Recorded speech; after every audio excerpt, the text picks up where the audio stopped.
19 الان بود چی فیلم میگی؟ نه بگو مادرت گفتم قسم نده تو قسم میگی آقا فوش نده زشت آقا زشت آره کمشو بگوش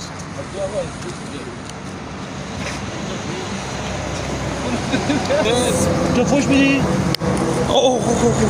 اونو بگی اونو بگی دوغ می‌خوری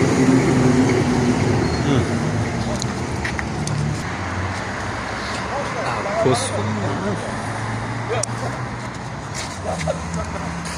بهش یه ماست میدم هم بزنیم بکشی خودتون بخاطر ماست این هر سری اینا رو به جان هم دیگه میندازم اینقدر خوشم میاد بیا اینجا اشکی چشم